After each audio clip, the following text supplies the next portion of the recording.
George Washington, November 19, 1794, 6th Annual Message to Congress. Fellow citizens of the Senate and of the House of Representatives, when we call to mind the gracious indulgence of heaven, by which the American people became a nation, when we survey the general prosperity of our country, and look forward to the riches, power, and happiness to which it seems destined, with the deepest regret do I announce to you, that during your recess, some of the citizens of the United States have been found capable of an insurrection. It is due, however, to the character of our government, and to its stability, which cannot be shaken by the enemies of order, freely to unfold the course of this event. During the session of the year 1790, it was expedient to exercise the legislative power granted by the Constitution of the United States to lay and collect excises. In a majority of the states, scarcely an objection was heard to this mode of taxation. In some, indeed, alarms were at first conceived, until they were banished by reason and patriotism. In the 4 western counties of Pennsylvania, a prejudice, fostered and embittered by the artifice of men who labored for an ascendancy over the will of others by the guidance of the passions, produced symptoms of riot and violence. It is well known that Congress did not hesitate to examine the complaints which were presented, and to relieve them, as far as justice dictated or general convenience would permit, but the impression which this moderation made on the discontented did not correspond with what it deserved. The arts of delusion were no longer confined to the efforts of designing individuals.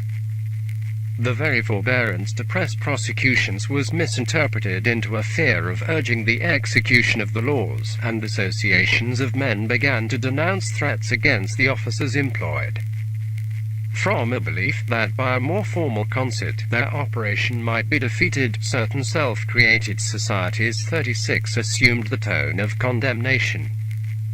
Hence, while the greater part of Pennsylvania itself were conforming themselves to the acts of excise, a few counties were resolved to frustrate them.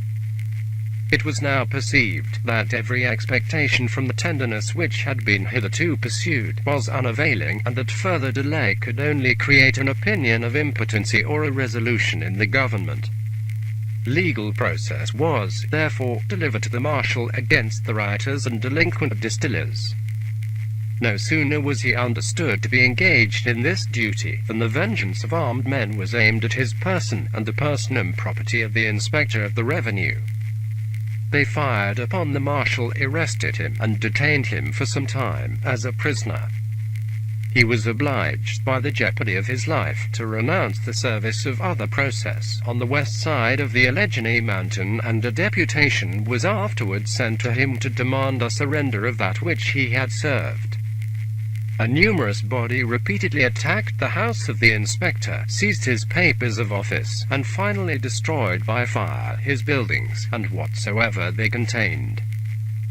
Both of these officers, from a just regard to the safety, fled to the seat of government, it being avowed that the motives to such outrages were to compel the resignation of the inspector, to withstand by force of arms the authority of the United States,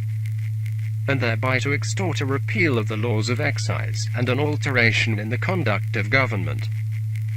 Upon the testimony of these facts, an Associate Justice of the Supreme Court of the United States notified to me that, in the counties of Washington and Allegheny, in Pennsylvania, laws of the United States were opposed, and the execution thereof obstructed by combinations too powerful to be suppressed by the ordinary course of judicial proceedings, or by the powers vested in the marshal of that district. On this call, momentous in the extreme, I sought and weighed what might best subdue the crisis. On the one hand, the judiciary was pronounced to be stripped of its capacity to enforce the laws. Crimes which reached the very existence of social order were perpetrated without control. The friends of government were insulted, abused, and overawed into silence, or an apparent acquiescence, and the yield to the treasonable fury of so small a portion of the United States would be to violate the fundamental principle of our Constitution, which enjoins that the will of the majority shall prevail.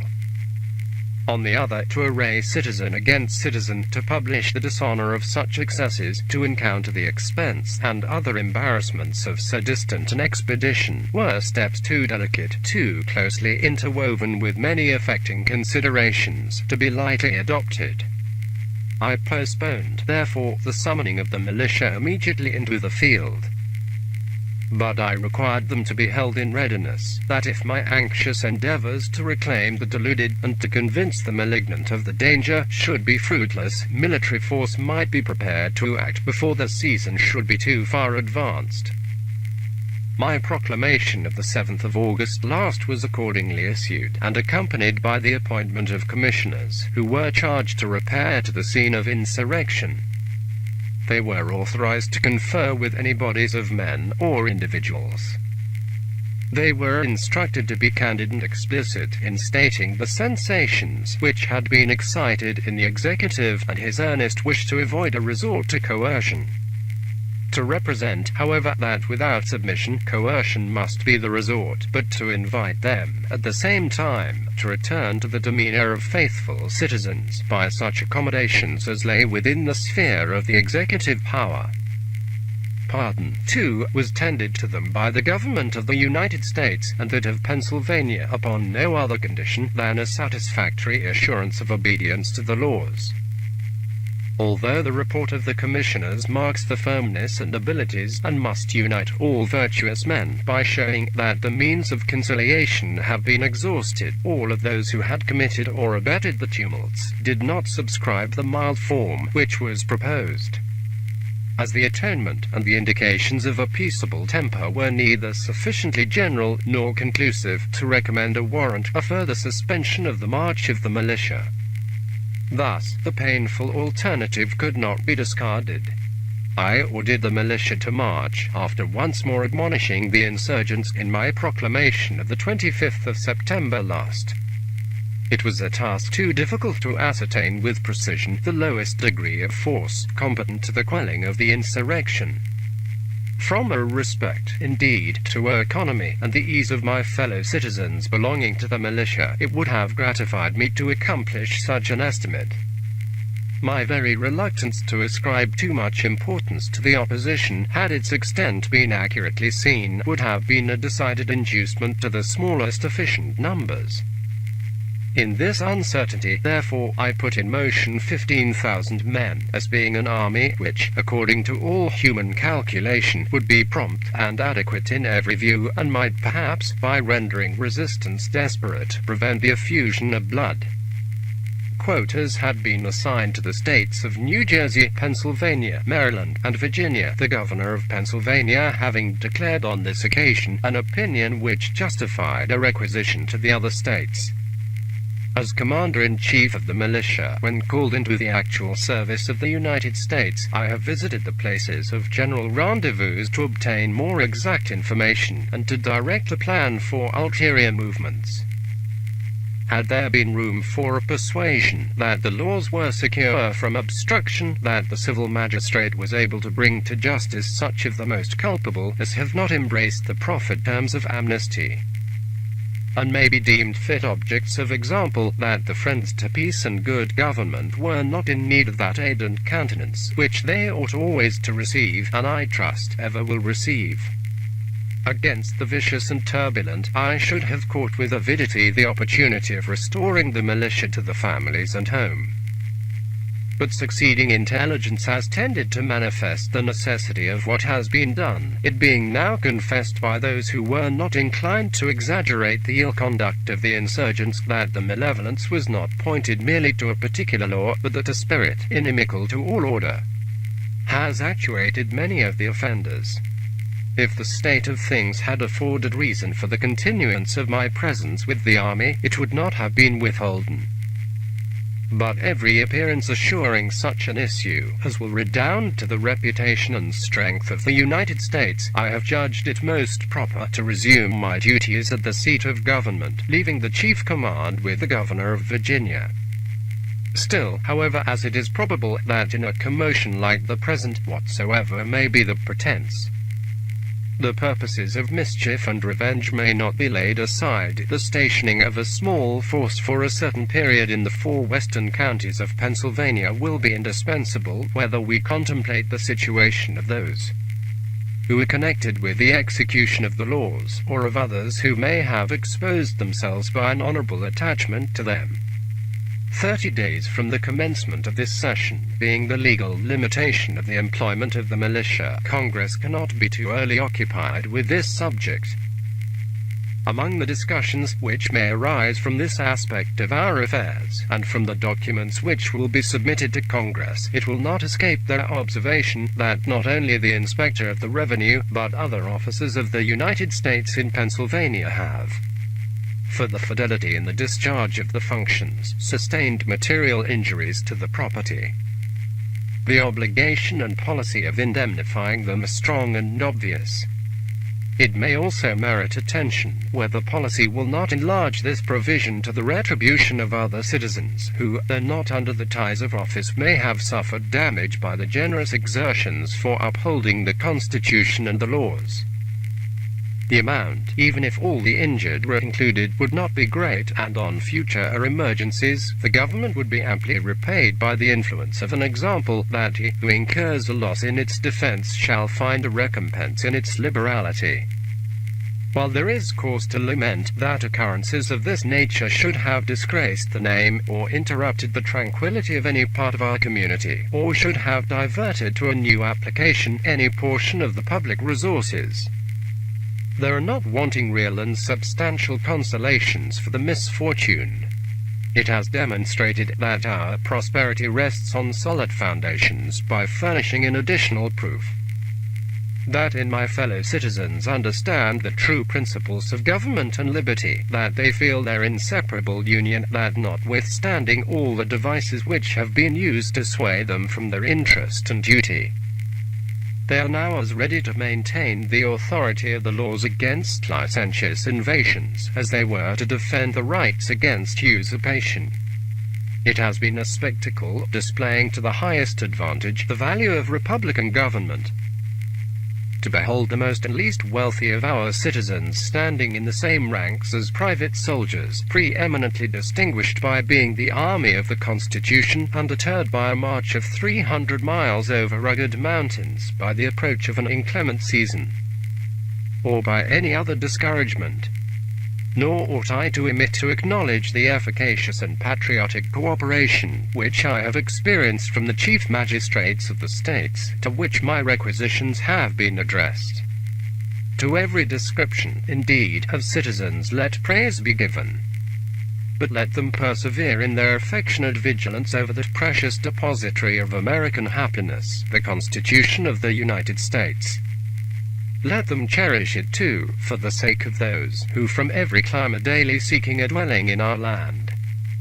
And when in the calm moments of reflection they shall have retraced the origin and progress of the insurrection, let them determine whether it has not been fomented by combinations of men who, careless of consequences, and disregarding the unerring truth that those who rouse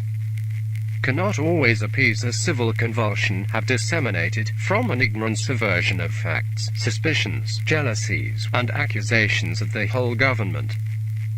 Having thus fulfilled the engagement which I took when I entered into office, to the best of my ability to preserve, protect, and defend the Constitution of the United States, on you, gentlemen, and the people by whom you are deputed, I rely for support. In the arrangements to which the possibility of a similar contingency will naturally draw your attention, it ought not to be forgotten that the militia laws have exhibited such striking defects as could not have been supplied but by the zeal of our citizens. Besides the extraordinary expense and waste, which are not the least of the defects, every appeal to those laws is attended with a doubt of its success. The devising and establishing of a well-regulated militia would be a genuine source of legislative honor and a perfect title to public gratitude.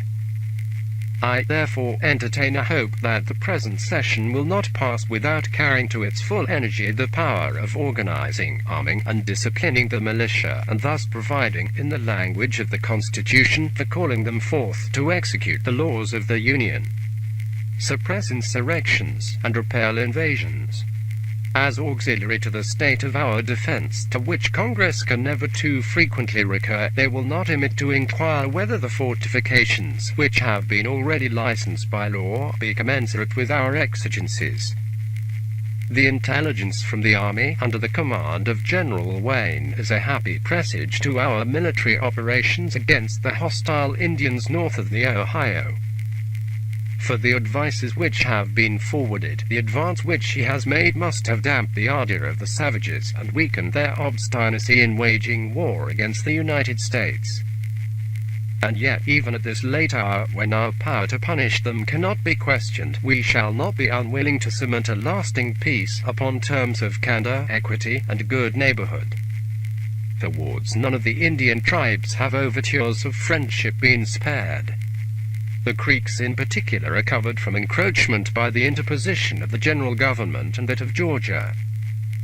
From a desire also to remove the discontents of the Six Nations, a settlement, meditated at Presquisle on Lake Erie, has been suspended, and an agent is now endeavoring to rectify any misconception into which they may have fallen.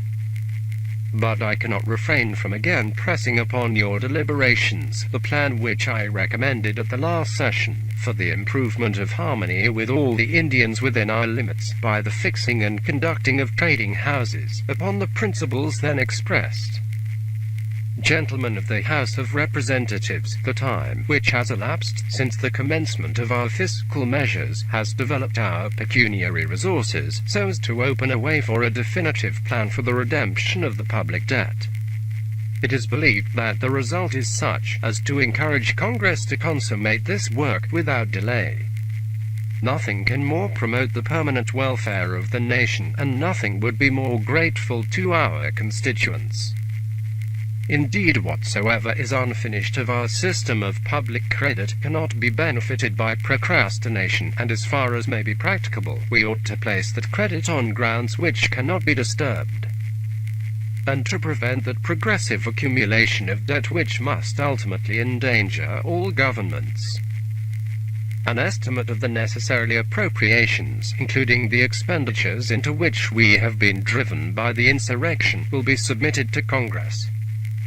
Gentlemen of the Senate and of the House of Representatives, the Mint of the United States has entered upon the coinage of the precious metals, and considerable sums of defective coins and bullion have been lodged with the Director by individuals.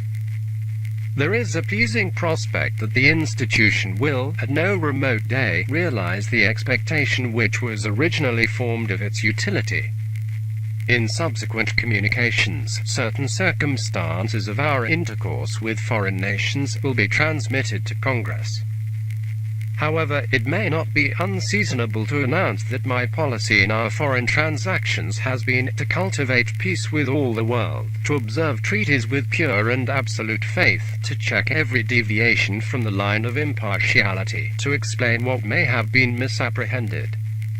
and correct what may have been injurious to any nation, and having thus acquired the right, to lose no time in acquiring the ability to insist upon justice being done to ourselves. Let us unite, therefore, in imploring the Supreme Ruler of Nations to spread His holy protection over these United States, to turn the machinations of the wicked to the confirming of our Constitution, to enable us at all times to root out internal sedition, and put invasion to flight, to perpetuate to our country that prosperity which His goodness has already conferred, and to verify the anticipations of this government being a safeguard to human rights.